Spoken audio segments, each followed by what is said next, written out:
السلام علیکم، welcome back to Urdu audio stories. کیسے ہیں آپ سب؟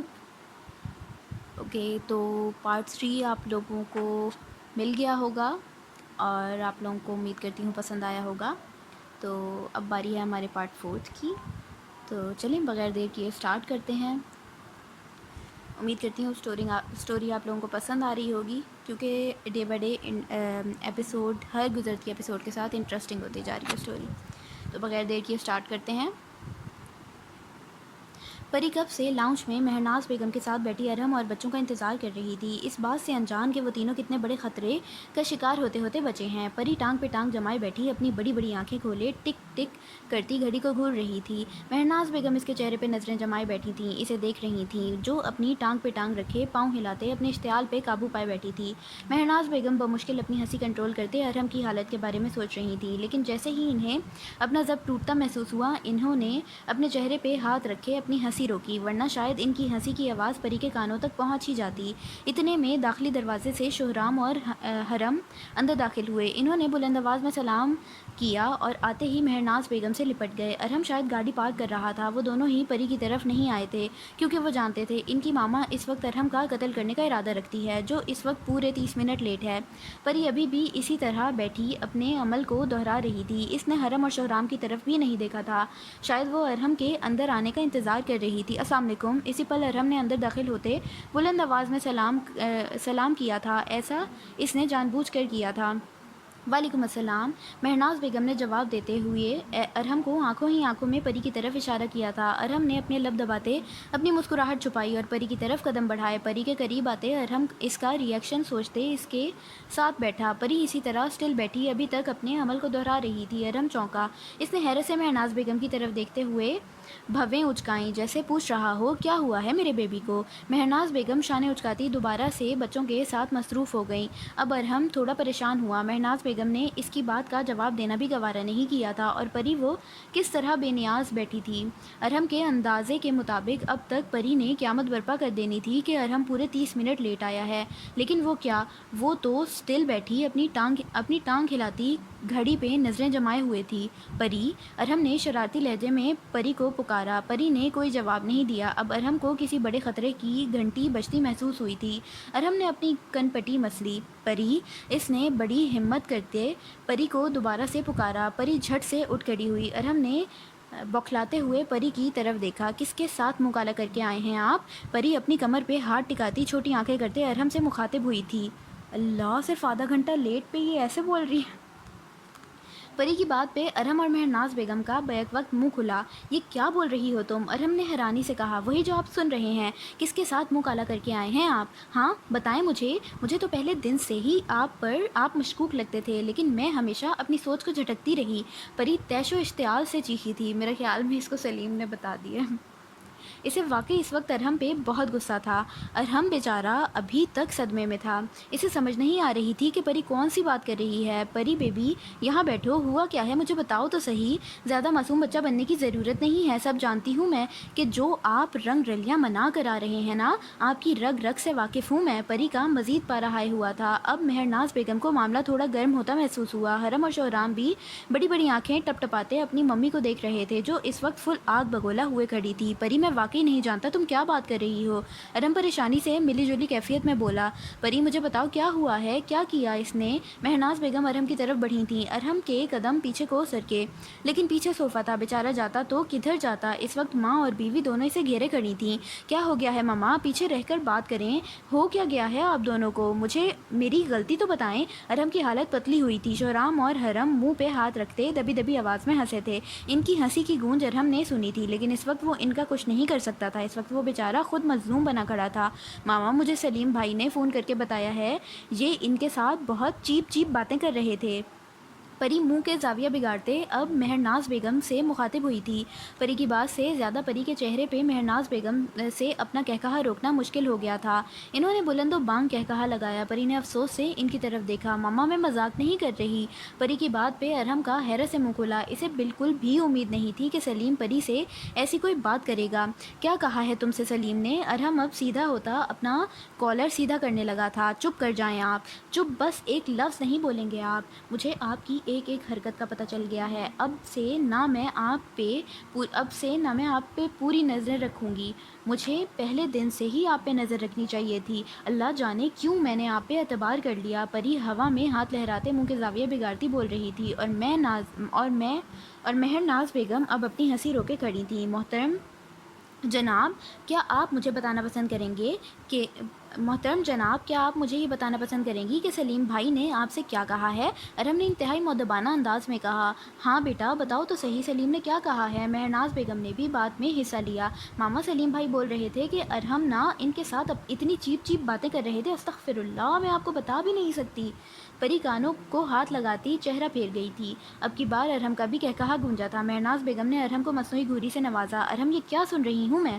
کیا گل کھلاتے پھر رہے ہو تمہارے پاس تمہاری اپنی بیوی ہے اور تم باہر منہ مارتے پھر رہے ہو؟ مہرناز بیگم بمشکل اپنی ہنسی روکتے بولی تھیں۔ ماما، آپ اس کی سائیڈ کیوں لے رہی ہیں؟ کبھی تو میری سائیڈ لے لیا کریں۔ اور یہ سلیم، اس کو تو میں نہیں چھوڑوں گا۔ ارہم بولتا ایک جھٹکے سے کھڑا ہوا اور اس کے قدم باہر کی طرف بڑھے۔ ارہم، آپ اس طرح سے نہیں جا سکتے، آپ کو میری بات کا جواب دینا ہوگا۔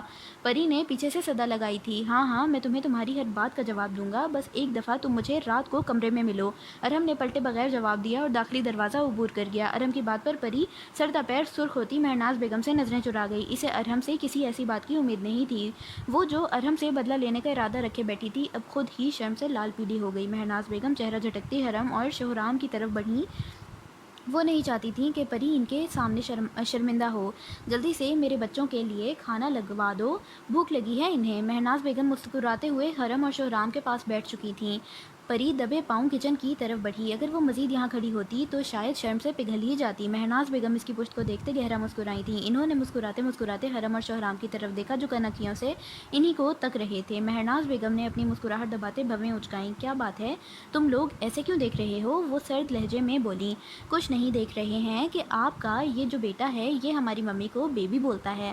مجھے تو کچھ سمجھ نہیں آتی۔ بابا کے بیبی ہم ہیں، ماما ان کی وائف ہیں، اس حساب سے انہیں ہمیں بیبی بولنا چاہیے۔ شوہرام نے اب پھر صبح والی بات ہی دہرائی تھی۔ ویسے دادو، ایک بات تو بتائیں، ماما اتنی بڑی ہیں اور بابا انہیں بیبی کیوں بولتے ہیں؟ شوہرام تھوڑی کے نیچے ہاتھ ٹکاتے سوال کر گیا۔ مہرناز بیگم نے مسکراتے ہوئے اس کی طرف دیکھا اور بولیں، وہ اس لیے کیونکہ جب تمہاری ممی کی شادی ہوئی تھی تو وہ بہت چھوٹی تھی، تمہارے بابا جان بہت زیادہ بڑے تھے، اسی لیے بابا ممی کو بیبی بولتے ہیں۔ مہرناز بیگم نے مسکراتے ہوئے جواب دیا تھا۔ جب چھوٹی تھیں، لیکن اب تو بڑی ہو گئی ہیں نا، اب ہم ان کی بیبی ہیں۔ شوہرام نے منہ بسورا۔ ارہم تو اتنی بڑی بڑی آنکھیں ٹپٹپائے، کبھی شوہرام کو دیکھتی تو کبھی مہرناز بیگم کو۔ بس کر دو چھوٹے پیکٹ، اتنا دماغ مت چلایا کرو۔ چلو چینج کرو جا کر، پھر لنچ کرنا ہے۔ مہرناز بیگم اس کے سر پر چپت لگاتی بولی تھیں۔ اوکے دادو، دونوں ایک آواز میں بولتے اندر کی طرف بھاگے تھے۔ مہرناز بیگم دل ہی دل میں اپنے بچوں کی نظر اتارتی چہرہ جھٹک گئی تھیں۔ اس نے جیسے ہی لاہور کی سرحد پر قدم رکھا، اس کے جسم میں ایک عجیب سی لہر دوڑ گئی تھی۔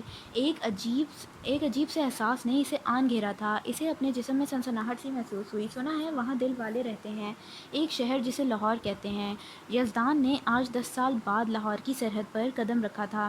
پورے 5 بجے وہ 10 سال بعد لاہور کی سرحد پر اترا تھا۔ پہلا قدم رکھتے ہی اسے بہت کچھ یاد آ گیا تھا۔ بہت سے زخم تازہ ہو گئے تھے۔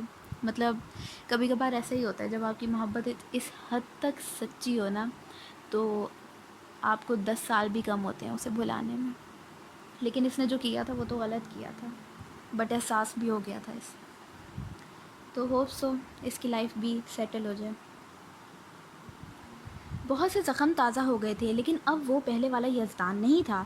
وہ اب ایک مضبوط مرد تھا۔ وہ سب کچھ بھول کر واپس آیا تھا، لیکن یہ تو اب وقت ہی بتائے گا۔ السلام علیکم سر۔ زاویار بھاگتا ہوا یزدان کے قریب آیا تھا۔ وعلیکم السلام، کیسے ہو زاویار؟ یزدان نے دھیمی مسکراہٹ کے ساتھ جواب دیتے اسے گلے سے لگایا۔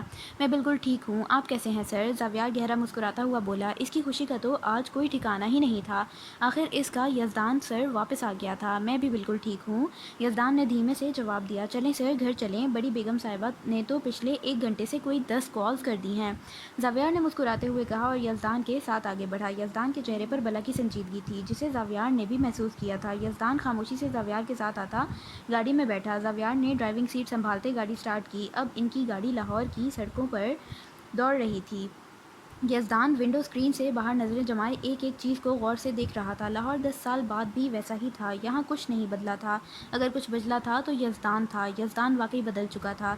سر آپ کو پتہ ہے ہم سب نے کتنا مس کیا آپ کو، اور بڑی بیگم صاحبہ ان کی خوشی کا تو آج کوئی ٹھکانہ ہی نہیں ہے۔ زاویار نے یزدان کو مخاطب کیا تھا۔ یزدان نے سرسری سا جواب دیا اور دوبارہ سے ونڈو اسکرین کے باہر نظریں جمائیں۔